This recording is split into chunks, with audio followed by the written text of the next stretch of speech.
This is a quick tutorial on how to do some effects in Photoshop. On the left side we have the original image, and on the right side we have an image after it's been cut out.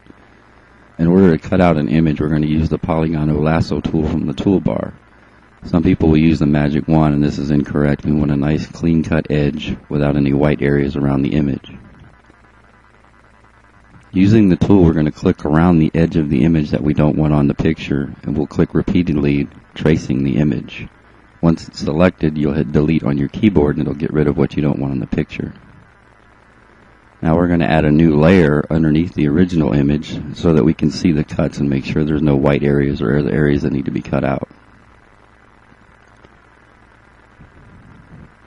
You'll see that the layer with the picture is above a blue color layer. I use a bright color so we can see the edges and make sure everything's cut out the way we want it.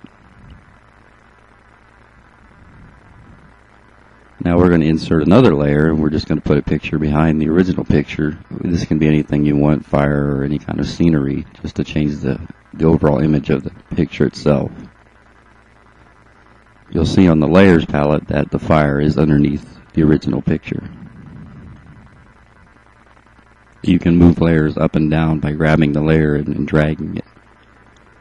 Now from the layers palette, we're going to choose an effect for the layer. We're going to choose screen. You can see that there's several options to choose from. Screen is good when you're layering images on top of each other. You'll notice when we did this that the image turned to white. Now we have like a white fire. You can play with various things on the layers to get different effects. Now we're going to use the eraser tool. We're going to go over the edges that we don't want to make a nice blend in the image.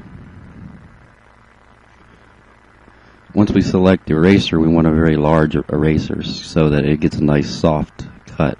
We don't want it a small one because then it won't cut right.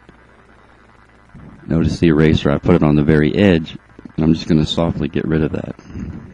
Notice we're on the layer that we're erasing. Now we've just put another picture under the fire by doing a new layer. You can see that the fire shows through on the original layer. This is the layers palette, and you'll see how there's an image under the fire, and we've simply duplicated the fire layer to make it a little brighter. You can duplicate a layer simply by clicking on it and saying duplicate. Once you learn to work with layers, you can do all kinds of effects in Photoshop. These are some of the works that I've done throughout the years for various clients.